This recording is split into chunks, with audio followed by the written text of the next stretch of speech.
Hello! Welcome back to the Movies for Breakfast podcast. I'm your host, Christy, and today we're talking about Caught Stealing, directed by Darren Aronofsky and released in August 2025. If you're new here, I'm going to do what I always do, which is kind of a spoiler-free review rating section, and then I'll give a spoiler warning and I'll get into a detailed breakdown. We'll do a detailed plot synopsis and along the way analyze the film. The movies have been so fun this year. Sinners, Caught Stealing, The Roses, so many of the recent movies that are coming out have been so much fun to go see in theater. My impression going into this, I really like Darren Aronofsky because Black Swan is one of my favorite movies of all time. It's on my Letterboxd top 4, but for some reason I still haven't seen any other of his films, even though I love that one. And the writer, Charlie Huston, they adapted this movie, the screenplay, from their novel Caught Stealing, and it's actually the first in a trilogy. So I haven't read that book, I haven't read anything from that trilogy. The runtime is 1 hour and 47 minutes, which immediately good impression on me. I love an appropriate runtime. I think it's very rare that a movie is worthy of a runtime over 2 hours, especially for this type of genre of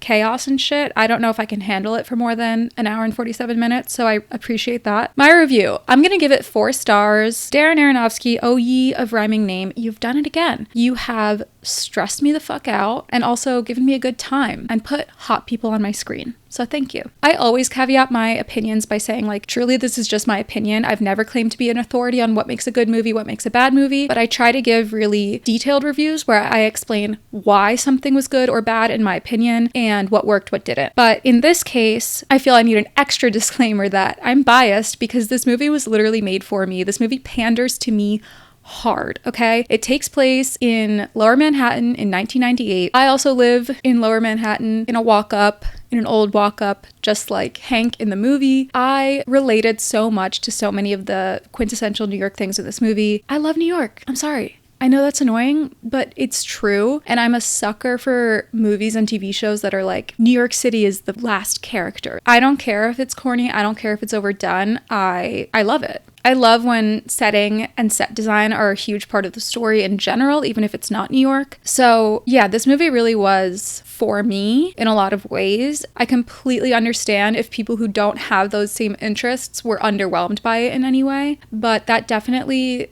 made the viewing experience so enjoyable for me, and that has influenced my impression of it. I went and saw this movie with my friend Nikki, and we went and saw it at AMC Village 7. So the whole audience kept recognizing places in the movie, and I could tell because people were whispering. I was I know that street. I walk past that street every day. I looked up when they did production, and I definitely walk past the set many times. There's also a really cool website for this movie with a map that stylizes all of the locations in the movie. I think a lot like other Darren Aronofsky films, this would have gone triple platinum on Tumblr. This movie would be all over it. But what I like about Aronofsky is that I do feel he backs up the aesthetics with a story and with characters and with substance. So you do enjoy, reveling in the aesthetics, and you do enjoy appreciating them because it doesn't feel empty or shallow. It doesn't feel like a music video. When a movie just feels kind of like a music video where you're okay, man, you had great ideas about a lot of these visuals, but it's not a story. I felt that way about Don't Worry, Darling. I mean, don't even get me started on Don't Worry, Darling. I worry, darling. But actually the cinematographer for Don't Worry, Darling is the same one who did Caught Stealing, Matthew Libatique. And that makes sense to me because the cinematography and the visuals were the saving grace of that movie. That was all that movie was good for, in my opinion. And of course, Florence Pugh. But yeah, in this case, you get to enjoy that, but you also get a story. It felt very much like a Safdie brothers movie or a Coen brothers movie, but a little less desolate, which I don't know, because it was really dark and sad ultimately, but it had a playfulness that often those two sets of brothers lack because you are so stressed and because often the protagonist is a despicable piece of shit. Whereas in Caught Stealing, without any spoilers, our main character Hank, played by Austin Butler, is a pretty normal guy caught up in the wrong place in the wrong time, and that makes you more able to root for him. I love Fargo. Fargo is also one of my favorite movies of all time, and I think it's also on my Letterboxd top 4, but you're watching it and you're Bill H. Macy is a piece of shit, he is a scumbag, and you feel stressed out for him, but you also feel stressed out by him. Whereas in this movie, I found Hank to be much more of a relatable character in that he's kind of an idiot, as in he's not involved. He's just a guy guy with like little to no street smarts, and I relate to that. I liked seeing Hank do things that like a normal person would do that are obviously mistakes in hindsight. I don't know if I said this or if Nikki said this right after we watched the movie, but we were like, it's very much like a white guy, a Russian, and a Hasidic Jew walk into a bar type setup, juxtaposing all these different New York subcultures. When I was looking through the Letterboxd, it listed a tagline, which I don't know. I mean, is it official? I don't know. It said 2 Russians, 2 Jews, and a Puerto Rican walk into a bar. That's exactly the vibe. I like Austin Butler. I think he was made fun of so hard for the whole like Elvis identity crisis allegations, where he was kind of doing an Elvis impression all the time, it felt like. And even then, like, did I giggle? Sure. But I feel a little bad for him for that, because like it's the same as with Ariana Grande, where I'm like, this person clearly has a problem with their identity and sense of self. Why are we being mean about it? I just think we need to go easy. We need to go easy on things that annoy you. Just because you're annoyed or find it uncomfortable doesn't mean it's like bad. Anyway, so I always kind of felt bad for Austin on that front. Did I go see Elvis? No. I don't like Elvis. It's none of my business. But I like him. I think he's actually like a great actor. I think he can do a range. I think he is convincing in every role I've seen him in. I thought he was great in Dune. I thought he was great in this. And like, am I biased because I think he's beautiful? Yeah, but like that's also kind of the point, that I do feel like he has this like movie star quality and this magnetism. You know what I mean? Like Timothée Chalamet was definitely my crush when I was younger, where you're just like, I don't know what it is about him. Is he like objectively the most attractive guy? I don't even think that's a real thing, but it's something about being able to perform on screen in a way that like really draws people in, the same way that like Manon in Cat's Eye is the visual. Is she incredibly gorgeous? Of course. But all of those girls are so beautiful. It's not just being beautiful. You just have a quality on camera where people want to look at you and like get lost in your eyes. And I think Austin Butler has that. I think Michael B. Jordan has that. Everyone be nice to Austin Butler. And then of course we've got Zoe Kravitz across him, opposite him. And I was talking to my friend and we were like, I don't know who they could have cast in her place. Like, I don't know any actress who is a New York baddie the way that Zoe Kravitz is, because she's not even really playing a part. Like, she grew up in New York City. She does just like hang out around Manhattan and Brooklyn. I know my friends have run into her just hanging out at bars, and people leave her alone because people leave celebrities alone in New York. But she really is that person, so it doesn't come off as, I don't know, maybe because so many actors are based in LA, you can just feel the LA on them. There's a different vibe, and Zoe has the New York vibe to her, and she is cool. So yeah, I loved her as Yvonne. I was kind of frustrated by the juxtaposition of the two of them, because Austin Butler is like huge and Zoe Kravitz is tiny, and I don't love like romanticizing height gaps or romanticizing like big size differences. It's nothing new or interesting, but at the same time, like, I don't think that was the idea. I think each of them is like perfect for their role, and they do have great chemistry together. It's just physically on screen, I didn't like that personally. It kind of stresses me out. But yeah, the set design, costume design, everything was delightful. Everything was immersive. Great chase scenes. Chase scenes are like baking a cake on the Great British Bake Off. Technically, everyone should be able to do a basic sponge cake, but you have to do it perfectly right. And if you don't do it perfectly right, you can't do anything else. And I think that's what chase scenes are for filmmakers. It seems like a basic thing, but if you can't do a chase scene right, you can't do anything. And I think Aronofsky does great chase scenes and fight scenes. There were genuine surprises, genuine twists. Like I always say, some movies I don't care about plot spoilers, but for this movie I would go in with no spoilers. It is a very plot heavy story. It's not like a vibes based story, so I would go in no spoilers. I mean, I really like this movie. Was it the most impactful emotionally? No. Did I feel like I like learned something new about the human condition in a profound way? No. But I had a lot of fun at the movie theater. It was memorable. I would rewatch it, and I think it was great. Solid. Okay, here's your spoiler warning. We're going to get into spoilers now. Spoilers are beginning now. The spoilers are coming. The spoilers are coming. Okay? Yalla. 1998, on the Lower East Side of Manhattan. Our protagonist, Hank Thompson, is played by Austin Butler. He is a bartender. He works at Paul's Bar, which is like a staple spot. Austin Butler apparently actually did go bartend at some bars around here, which again, like, how come I didn't know about that? Nobody told me about that. He definitely fits the part of a bartender. He lives in a old walk-up apartment that's probably bigger than would be reasonable for his seemingly modest income, but also, I don't know, like, the times were different, and it's a 5th floor walk-up, so. He seems to be kind of a functioning alcoholic, mainly subsisting on beer. He's always getting messages on his landline and calling his mom to talk about the San Francisco Giants, the baseball team. This was really confusing for little old me because he's in New York talking about the Giants. I thought it was football. But no, they're talking about the San Francisco Giants, the baseball team. And it's pretty cute. It's like this very, I don't know, I've always found this like very American familial bonding over a sports team so charming. I know it's not exclusively American, but like my family is Lebanese, and I remember growing up, every year the teacher, as part of the icebreakers or whatever, would be like, okay, raise your hand if you're a Yankees fan, raise your hand if you're a Mets fan, and everyone had a definitive answer because it's something you like are born into, you inherit it, it is part of your family identity. I was like, I can barely remember the difference in the logos, lady. I don't know,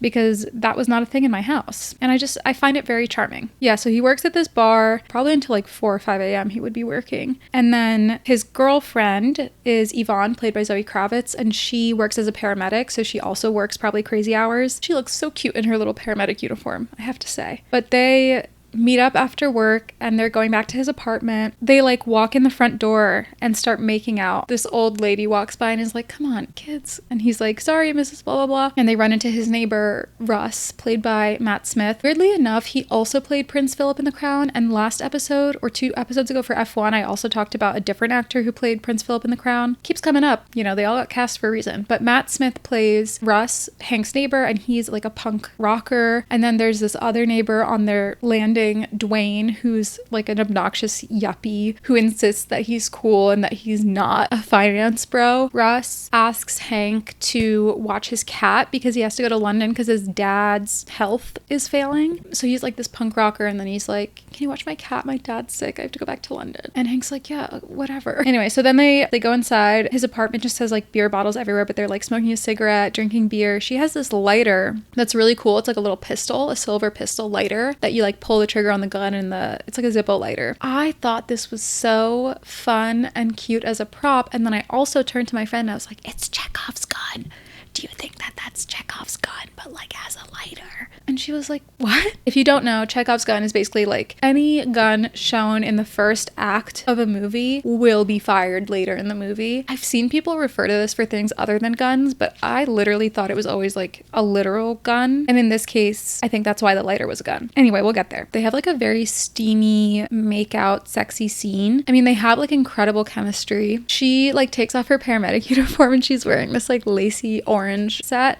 And me and Nikki like looked at each other and we laughed. And later we were like, okay, at first I was like, bitch, you were not wearing that to work. But then we were like, actually, she knew she was going to see him later. They had planned that. She did wear that to work. And it's so typical. He doesn't even like notice or care. But that is such a girl thing to do. And honestly, I feel like that told us that she really liked him. Because that's like, you're wearing matching underwear. You like this guy. And then in the morning, like, she has to go back to work and Hank is just like hanging out. Presumably he doesn't have to go to work until like much later because he's a bartender. And there's these 2 guys who show up, these Russian like thug type guys show up, and they're trying to get into Russ's apartment. Russ is in London at this point. I wish I could remember the exact like choreography of the scene, but I can't, and no one is specifying it online and I can't stream it anywhere. I just saw it one time in theaters, so I don't know exactly how it happens, but Hank tries to keep them out of the apartment, or they like interrogate him about where Russ is, and they don't believe him that he can't get into the apartment or whatever, because he does have a key to the apartment to take care of the cat. They beat the shit out of him. There's like a bigger guy and a smaller guy, and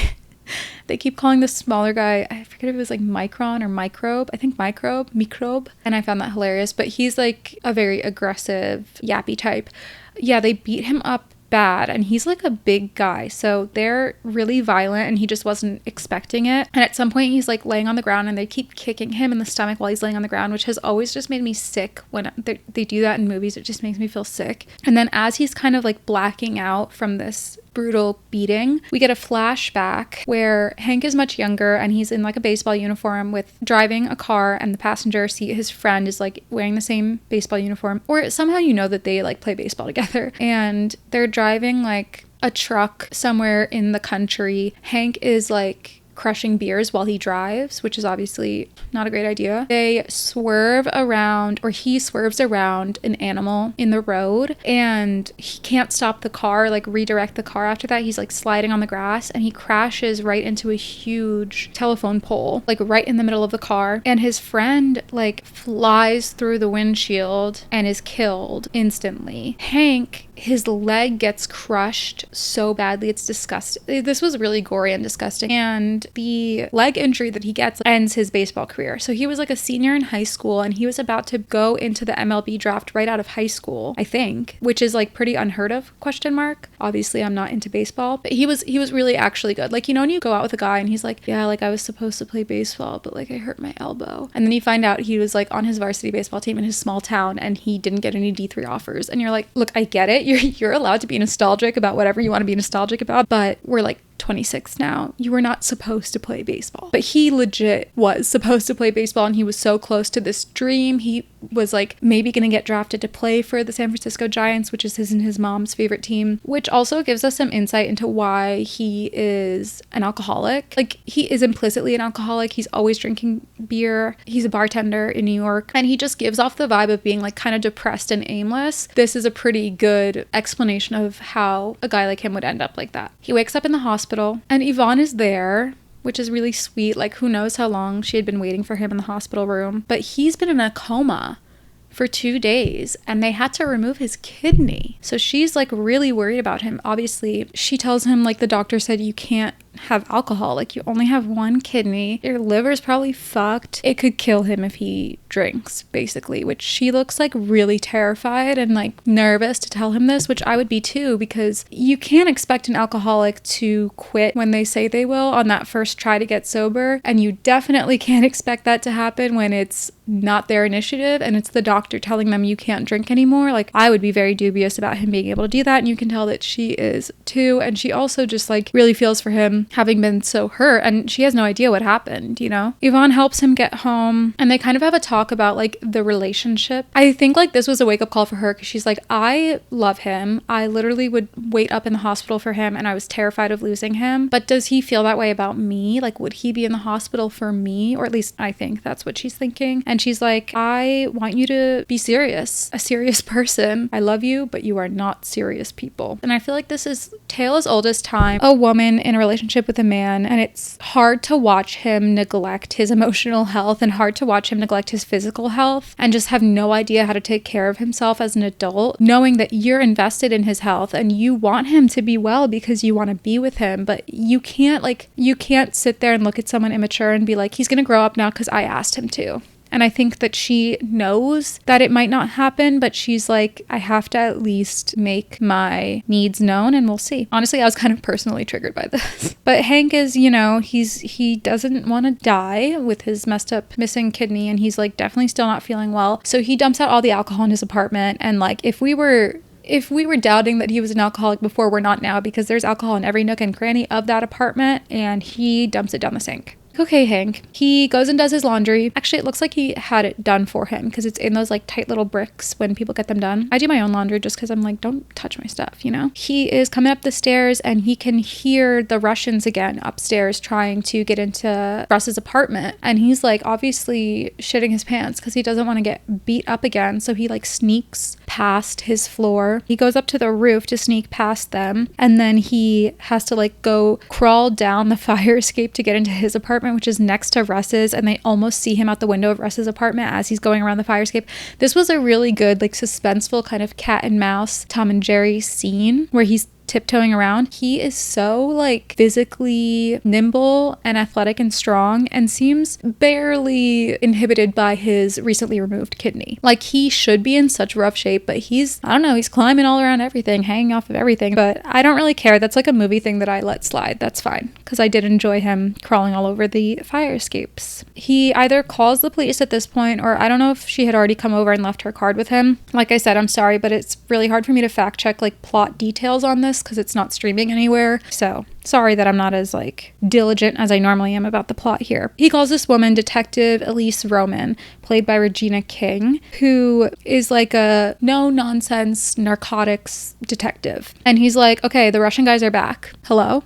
And this is like one of those things I was saying where Hank really is just a guy caught up in a weird situation, and Russian mobsters show up, he calls the police, you know? All right, unfortunately, I've had to switch to 1080p instead of 4K. I cannot figure out a way to do the 4K without it overheating and stopping constantly. He calls Detective Roman, and she says that Russ, the neighbor, is involved with these two Hasidic Jewish brothers, the Druckers. And she says they are very dangerous, way more dangerous than the Russians. And she's kind of like grilling him. She's like, what's your deal? Like, how are you involved in all of this? Like, you're acting real innocent, real squeaky clean. And he's like, I don't know anything. This was my first thought too. I'm like, dude, don't call the police. You're gonna get in trouble. And she's kind of toying with him. She's like, I'm just messing with you. She's like, you see those guys again or anything else comes up or you remember something, call me. And she leaves her card. So she was there at the apartment with her police partner who goes to use Hank's bathroom. And they have this whole like back and forth about it. We've talked about this, like, don't use a civilian's bathroom. And Hank is like, I guess it's fine. Just like go easy on those pipes. It's old plumbing. And the cop goes in and like blows up his toilet, of course. I was looking at my friend and I was like, they're making so many poop jokes. Like, this wasn't the first one. There were so many like weird references to like toilets and shit. And I was like, there's gonna be something with the cat. Because also at this point, like, Russ's cat was in so many shots close up. I just kept thinking like, this cat is doing more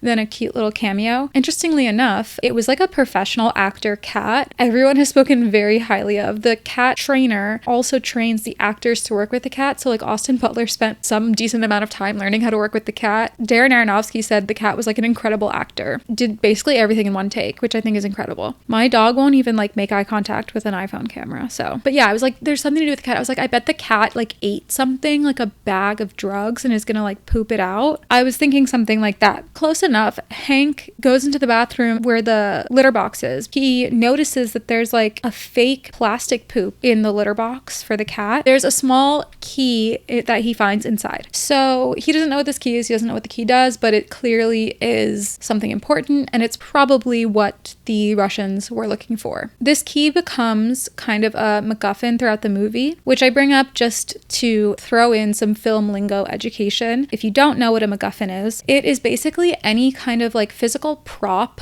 or object that in and of itself doesn't hold much meaning or significance, but it motivates the characters and it moves the plot forward. So like the classic example everyone cites is Millennium Falcon. I've never seen that, so I don't know. Or the briefcase in Pulp Fiction. Everyone is like fighting over the briefcase, searching for the briefcase. We don't care about the briefcase and we don't even know what's in the briefcase. In Lord of the Rings, the ring functions this way as well. And so in this movie, I would say that Russ's key is MacGuffin. Anyway, all right, then he like hears another commotion outside, and it is the two Drucker brothers, the Hasidic Jews that Detective Roman said were like the real head honchos, the real dangerous guys. And so Hank calls a detective to let her know that those guys were there. I don't know if he mentions the key to her in that phone call. I don't think he does, but he's like, all right, police are handling things, everything's fine. And then later he goes to Paul's bar. I don't know if he was working that shift or if he still would have been off to like recover from his injuries, but he goes to the bar regardless. He brings the key with him and he gets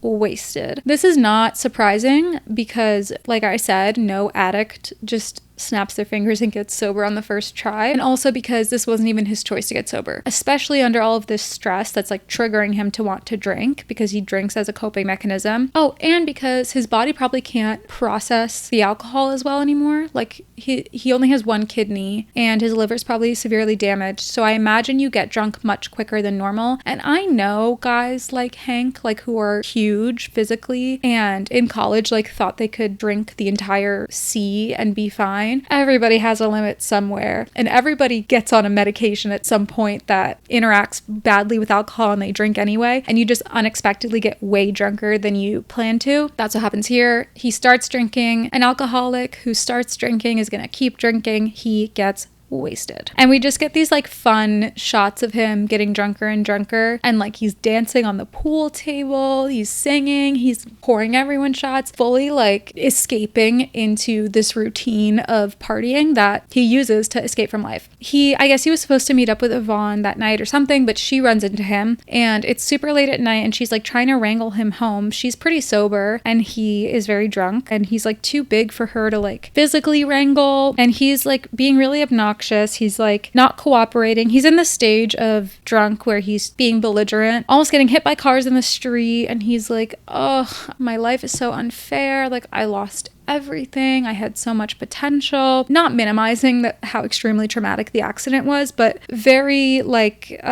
surface level, like woe is me, self-pity moment where you know they've gone over this a million times and she really wants him to be able to like dig deeper and like unpack that trauma and understand it and be able to like take accountability for his part in it without hating himself. And he's just stuck on that woe is me, everyone's out to get me, my life is the hardest. And she's kind of fed up. I'm obsessed with her because she like almost gets him home, but he's like really being annoying and not listening to her. And finally, she just pretty abruptly just turns around, hails a cab, and disappears. I need every woman to take notes from that experience. You're allowed to just leave. He'll be fine. You're not a babysitter. Zoe Kravitz even said while filming this movie, they were like actually out on the Lower East Side late at night filming, and just it was a very stressful environment. So many groups of drunk people. I've seen TikToks recently of girls being like, if you ever want to feel ugly, just walk around the East Village on a Thursday, Friday night. I get it, because sometimes I walk my dog on like a Friday or Saturday night when I'm not actually going out, and I like put on a cute outfit just to walk my dog around the block because all the girls are out, everyone's fitted up. Other times I don't give a fuck, and I think there's a power move in looking ugly. But anyway, every time I see like a girl with her boyfriend or whoever and he's like belligerently drunk leaning on her and she's like rolling her eyes, I just want to be like, get out, dump him. He's not going to get sober for you. You can't get sober for someone else. Anyway, I really like the way Zoe Kravitz played Yvonne because she has a softness to her where you can tell she really cares about Hank, and she's a paramedic. So I also feel like that implies some level of like empathy and care for other people. Obviously not always, but she seems like that kind of person, and she's patient and calm and she cares about the cat. Like you can tell she's a loving and caring person, but she has a lot of self-respect too. And she's not just going to like sit there and be the, patient wife. They're not married. They don't have kids. They're not even like maybe official boyfriend girlfriend. And she's like kind of giving him his last chance to get his act together. Who knows how many times she said it was his last chance, but I did get the impression from her that she found that balance of like being a normal human with feelings and vulnerability, but then also having a character that is firm, having self-worth and self-awareness. She is a serious person. I think Zoe played that really nicely. So Hank stumbles home alone, no Yvonne. And then he wakes up hungover, so hungover, of course, in his apartment, and he's not alone. The two Russian guys are there inside his apartment, along with Bad Bunny. Bad Bunny is the boss. The Bad Bunny boss. I loved seeing this. For some reason, I didn't know he was in this cast. But yeah, Bad Bunny is in it. And he impressed me with his acting. I think he could definitely do some more acting in the future. He was funny. He was scary. He was dynamic. I just think he's hilarious as a person. I love him as a person. And I love his music. So yay, Bad Bunny. His name is Colorado. And he's wearing like a all white suit. He looks ridiculous. The cat is limping because one of the Russians like slapped the cat away or something. And so Hank is like, what the fuck? Don't hurt the cat. And Hank, Austin Butler, is like shirtless in his boxers, like all sweaty and greasy, and just like, you wouldn't want to get a call from your mom in that state, let alone be interrogated by some mobsters. So he's like, I don't know anything. They're interrogating him. Where's Russ? I know you know where the money is, blah, blah, blah, blah. And so finally Hank like admits that he found the key, but he doesn't know where it is, that he lost the key right after finding it. Like, because he took it to the bar the previous night when he got fucked up, and now he doesn't know where it is. So he's freaking out. Honestly, Hank losing the key stressed me out so much because I don't even know how many times I've lost my key in my life. Sober, I just lose everything. And I know if I were in a situation like this, I would be fucked. This is another thing that I liked where like in a Safdie brothers or a Coen brothers movie, the predicament would be that he stole the money for himself and now he has to figure out a way back. But in this movie, he lost it. That's such like a normal human dopey thing to do. And it's almost more stressful because I'm like, that could be me. They're like, okay, get the key back by tonight and do not call the police. Don't call Roman or we'll know. So Hank is obviously in kind of a bad spot now, and he doesn't know what to do with the cat, who is now injured. So he goes to take the cat to leave at Yvonne's apartment. I was like, when they said like, don't call the police or we'll know, doesn't that mean we're watching you? And if they're watching you, wouldn't you not go to your girlfriend's apartment because you don't want to lead them to her? I don't know if in that situation I would have thought of that, to be totally fair. And like, I don't know what he was supposed to do with the cat, but he could have asked Dwayne to watch the cat, you know? And I did feel uneasy with that. They also have like a conversation at Yvonne's apartment now where she just seems really sad because like they just had this conversation about him getting serious if he really wants to be in a relationship with her. And then last night he gets fucked up, same song and dance as always. She's trying to take care of him. And then the next day he doesn't even remember being obnoxious or hurting her feelings or anything. And now he shows up again unannounced, all beaten up and bloodied. He won't tell her what's going on. She doesn't know what's going on. So she just looks kind of like sad and disappointed. And in my head, I was like, ugh, yeah, it's over. She's going to dump him. Like, she's not going to talk to him again. And they have this little back and forth they do where every time they part ways, he goes, I'll call you later. And she goes, you have my number. And it's their cute little banter. And I guess also a very 90s thing because it's not like you're texting all day long. This time he goes, I'll call you later. I think she just doesn't answer him. Or she's like, yep. Nikki looks at me and she was like, oh no. And I was like, ugh, I know, she's so over it. And then Nikki was like, no, she's gonna die. And I was like, what? Really? It's so early. I'm not one of those people who has loud conversations in the movie theaters or goes on my phone or anything. This was like a mostly empty theater and we were whispering and also clarified later what we had said. Now he's all steam ahead to like fix this fucking problem. He goes to a payphone to call Paul. Better call Paul, obviously the bar owner. And he's like, I think I lost something at the bar. Like, did I leave a key at the bar? How many times have I called a bar and said, hey, I was there last night. I think I left my ID, my phone, my wallet, my purse, my shoes, my soul. And they're like, sorry, honey. Paul's like, yeah, I don't know.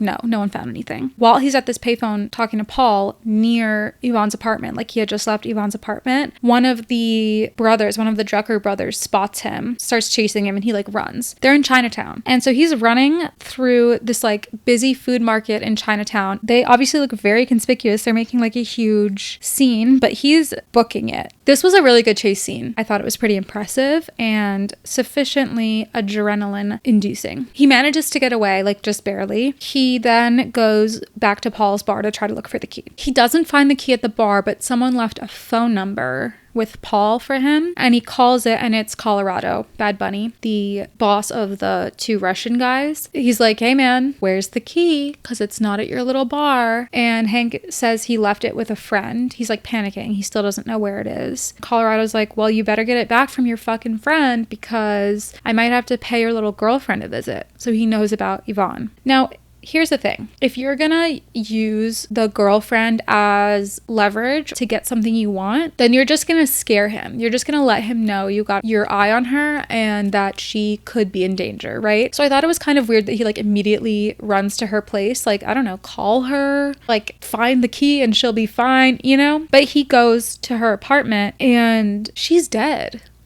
She was killed. Like, he walks into her apartment and she is laying there on the ground having been shot, like point blank in the head, it seems like, laying in a pool of blood. It was really shocking and sad and kind of scary. Austin Butler, his portrayal of the like shock and grief was really convincing and like really made me feel for Hank. This changed the tone of the whole movie. Like, the tone up till now felt a little bit ridiculous and a little bit like hijinksy, but him walking to Yvonne's apartment and finding her dead, I was like, okay, no, this is an Aronofsky. Like, things are gonna be dark after all. But yeah, like I said, I don't really think it makes sense for Colorado to have already killed her or to be standing right in front of her with a gun when he told Hank, like, if you don't get the key, I'm gonna kill her. You know what I mean? We don't know at this point who did it. So 1 point to me for calling that something was in the cat poop, and 1 point to Nikki for calling Yvonne's death. Hank is then at the police station and Roman's like kind of interrogating him and being kind of like cruel, showing him pictures of Yvonne right in front of his face and being like, that's your girlfriend, isn't it? Well, she's dead. She like pulls up pictures of his accident from his childhood and is like,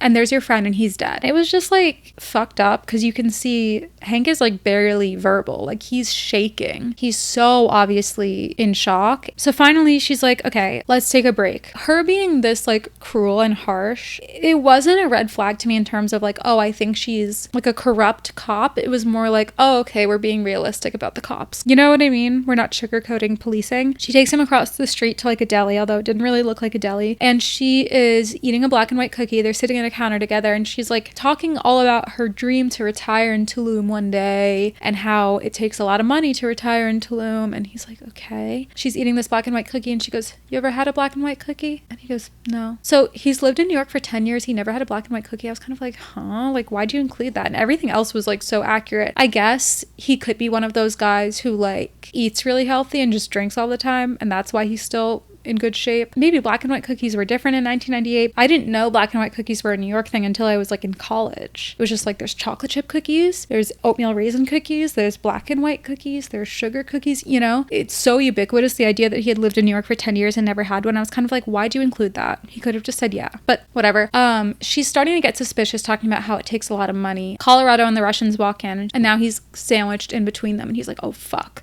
And that's when you realize that she is working with them. I don't know. I like this scene. I did feel like her acting was good. You feel her slightly start shifting to be more sinister. The reveal was good. I didn't expect it. The black and white cookie was good. It's very New York, and I thought it was symbolic, like the black and the white, right? Like she's choosing the dark side, basically, and choosing to be selfish in this world and do whatever it takes to escape, basically. And Hank is kind of teetering in the middle here. He's not a violent person. He's never killed anyone before. I mean, he accidentally killed his friend, which haunts him, but he's not a violent person. He's not involved with crime. He got involved in this by accident and he's been trying to get out of it, back to the light side, back to the clean side, but he's slipping. And it's like, now that Yvonne has been killed, that might tip him over into the dark side. That's how I saw the black and white cookie, and I don't think I'm reading too deep into it. I think Darren Aronofsky and him doing black and white symbolism, black swan, white swan, yeah, that's definitely what he meant. He starts freaking out and Roman is like,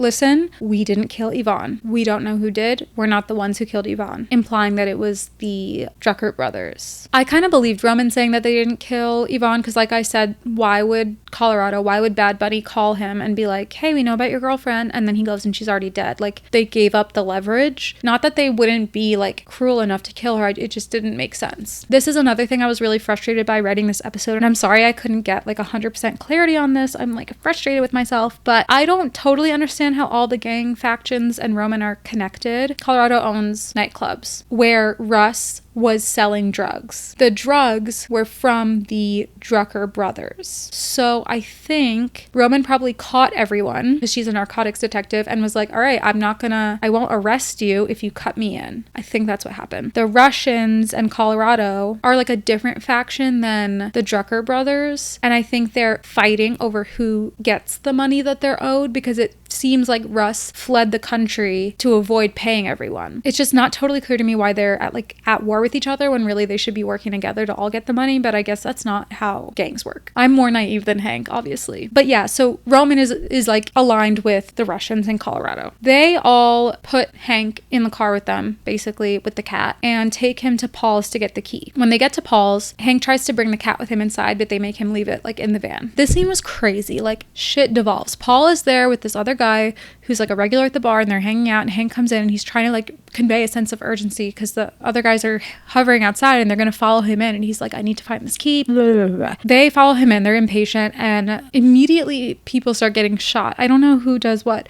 I think Colorado, Bad Bunny shoots the bar regular guy who's just there with Paul, and then I don't know, everything starts going crazy. Paul and Hank run, and they run into like this office back room, and Paul goes, okay, I know where it is. It's in the safe in the corner. And Hank is like, what? He has like Colorado or whoever try to open the safe, and he gives them the wrong combination, but he says it's just that it's like hard to jiggle open or something. He goes, I'm gonna have to be able to do it. This was good setup. I knew what was gonna happen. He crawls down there and he like pulls out a gun from the safe, obviously, and turns around and starts shooting them. And then it turns into this whole thing where they're like in the room and the other guys are like shooting machine guns through the door. And Paul does end up getting shot. And then Hank, I think, just like pretends to have been shot or like hides, and they finally leave. But yeah, this scene, I was kind of like, okay, if Yvonne's death made the tone dark, this scene where everyone starts dying made it irreverent, you know? And it kind of lost me where I was like, okay, I guess everyone's gonna die. Somehow Hank remembers that he had the key in his pocket at the bar, and he had given his pants to the homeless guy who lives outside his apartment, or who like is normally outside his apartment, that he says hi to and occasionally helps out when he can. And so he goes and he's like, hey Jason, like, you know those pants I gave you?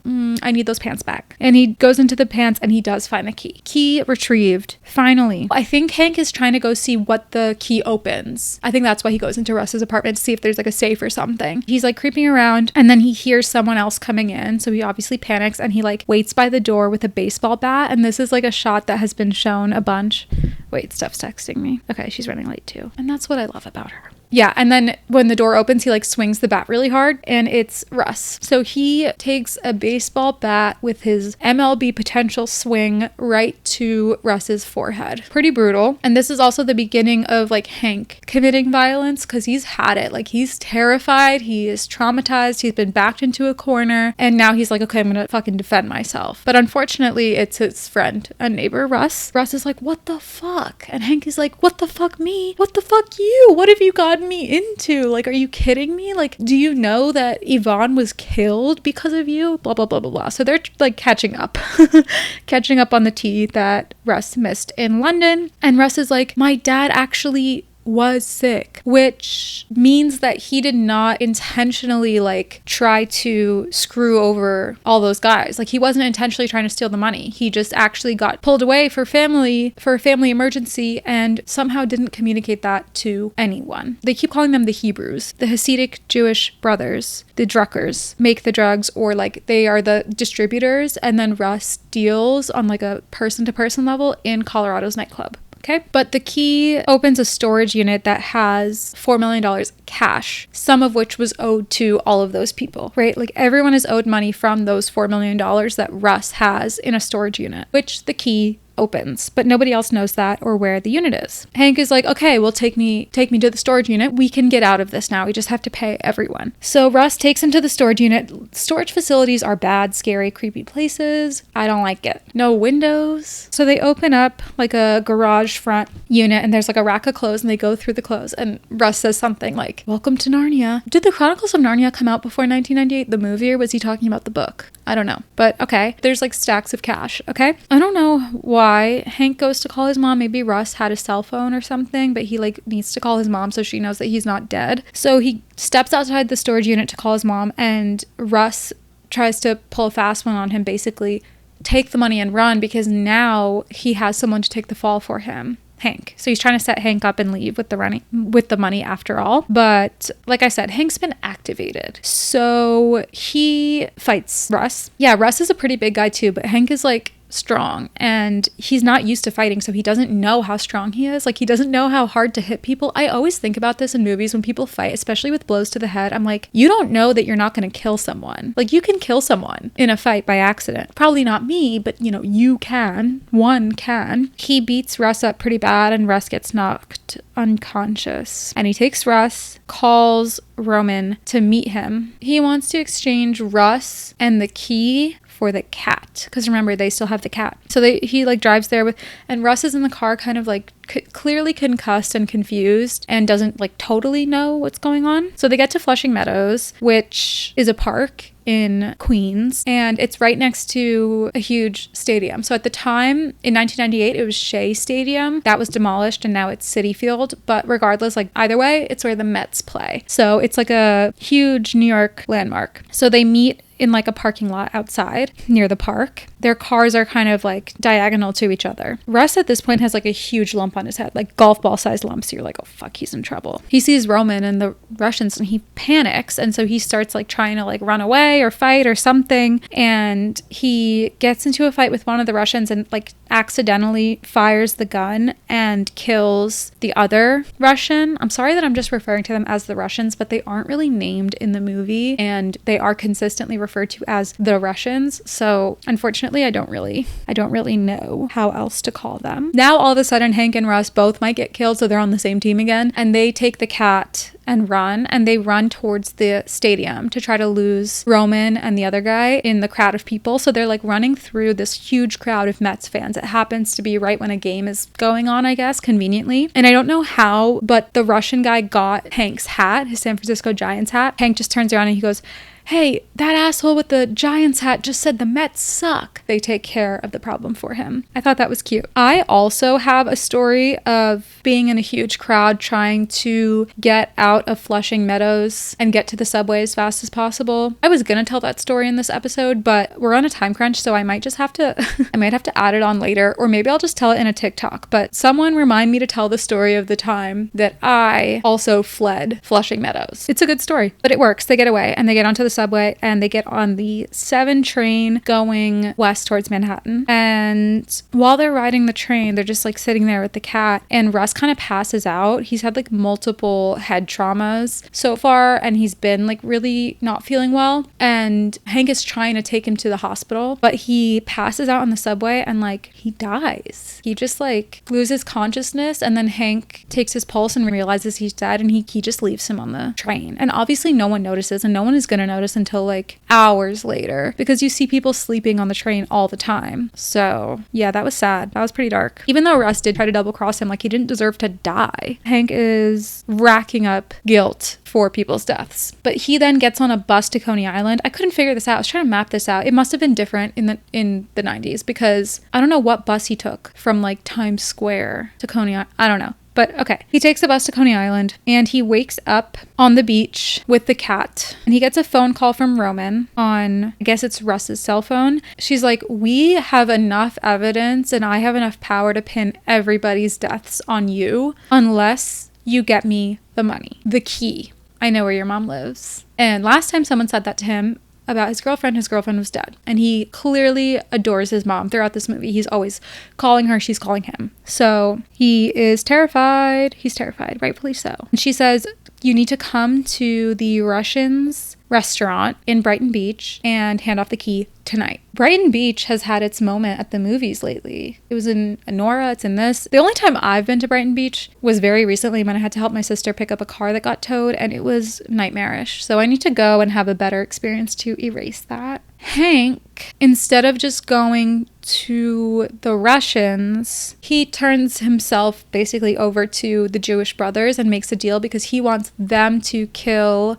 Roman for him in exchange for the money. Like, he just wants out. And they're kind of like, okay, but first we gotta stop at our mom's house for Shabbos dinner. And they have this whole like side quest where they go to this Shabbos dinner, and they're very Jewish mothers like speaking Yiddish and like fawning over them, and they're suddenly putting on this act like they're these good religious sons, and you know, they're just following all the Jewish rules. Meanwhile, they're murderers. And they look at Austin and they're like, "I don't suppose you're Jewish, are you?" And he's like, there were some funny little moments here, like the irony of it all, the cognitive dissonance of like being so violent and lawless in part of your life, and then putting on an act of like angelicism in another part of your life. But it also just felt a little bit like it was dragging at this point. I was like, I actually don't really care about like all of this. They like have soup, and their mom loves him because he's gorgeous. Then they're like, all right, we actually gotta go. We have like an errand to do. And she's like, "You can't drive on the Shabbos. Like, it's illegal to drive." And they're like, "Oh, Hank will drive." And she's like, "You said he was half Jewish. The half of him that's not Jewish will drive." They do actually make him drive like a van to the Russians' place in Brighton Beach. And then they zip tie him to the wheel and go inside to like basically deal with Roman. And they go in and start shooting the place up. Basically, Roman runs out. He sees Roman run out of the place,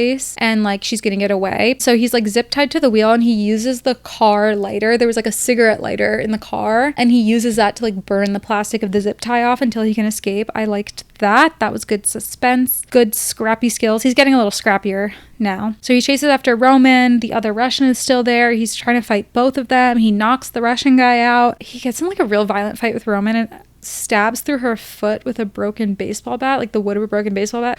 Ooh, that was really gross. Hated that. But she's like stuck there now. And then the brothers catch up and shoot Roman. So this was all kind of gory and gross and horrible and just more of like, okay, I guess everyone dies, but mission accomplished, kind of. The brothers take Hank back to the car and he reveals where the key is, and it's been hiding in the cat's bandage around the cat's arm ever since one of the Russians hurt the cat. So they have the key, they've killed Roman, and they're now going to make Hank drive them, and they're talking about him in Yiddish, I think. He obviously can't understand them, and they're like, what do we do with him? Should we kill him? And they're like, I don't know, like our mom liked him.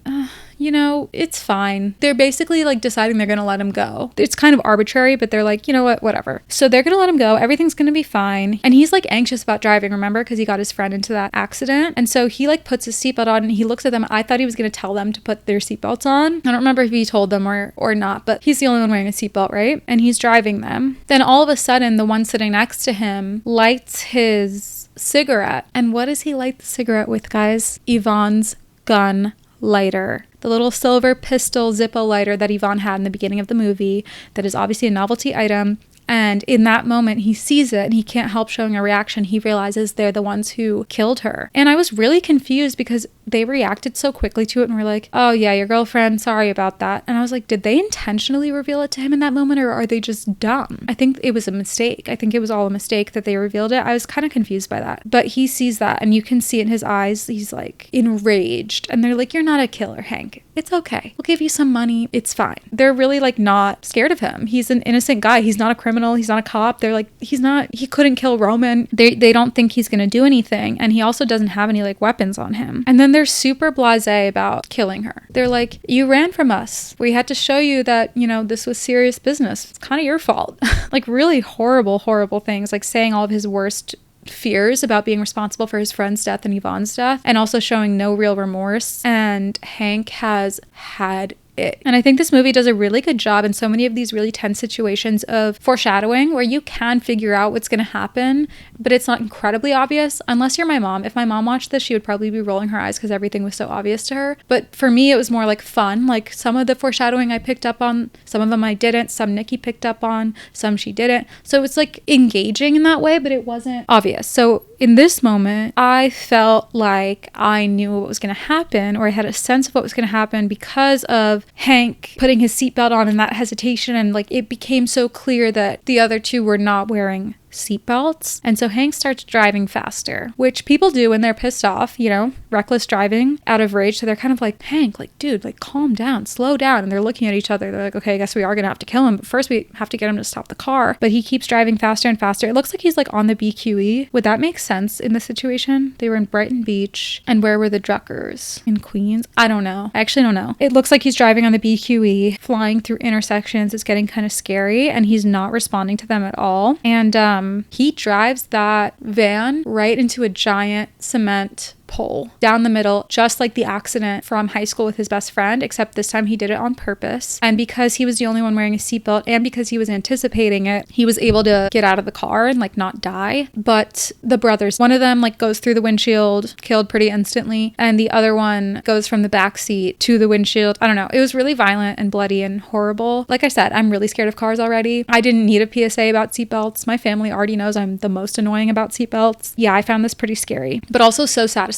It was Hank's first like intentional murder, and it felt like a real moment of redemption for him where he chose to do this thing that objectively is not getting him out of the situation. It's like so much more dangerous than if he had just pretended he didn't know and walked away. But he in a way avenged Yvonne's death, and she was so innocent and like didn't deserve to die the same way his friend didn't. And he's like basically saying, it wasn't my fault, it was your guys' fault because you killed her, and now I'm gonna get revenge. That's how I read it. And then I also think there's some symbolism in just the act of repeating a trauma. Like a lot of times people who have been traumatized by a particular relationship dynamic or something will seek out and repeat that behavior. That's why people get into toxic cycles, because your brain is trying to like replay it over and over and somehow get a different outcome and find comfort in that. So I also just like the symbolism of the exact same car accident, but it's different this time. And that's kind of like a form of closure for him. So then we get a little like epilogue, kind of, Hank goes to JFK dressed as Russ. Like, he has the mohawk and all the leather on and the boots, and he's like faking a British accent. He has a cat with him. He buys a ticket to Tulum, which is where Roman said she wanted to retire to, on a beach somewhere. So he basically manages to flee the country pretending to be Russ, which also, this was pre 9/11. I believe it. If this were 3 years later, I'd be like, no way. But this is pre 9/11 JFK. So he gets out pretty easy, and he goes to Tulum. And then we also see his mother finally for the first time. She's fine in San Francisco, and she gets a huge package and opens it up, and it is just stacks of cash. So he sent her like a good chunk of the fortune. And then we cut to her, and it's Laura Dern. Laura Dern, what are you doing here? Back on the island, Hank is just at like a bar on the beach with the cat, watching a baseball game on the TV. And I think it left it kind of open-ended whether or not we're going to get a sequel or a trilogy of movies, because the books are a trilogy. But I think, you know, it could go either way. We could end here or we could dive in. I'd be fine with a sequel, but I'd be fine with that one. You know, I love an island escape. Like, I never saw the movie The Firm because I hate Tom Cruise. I'm sorry. It's hard for me to tolerate his face.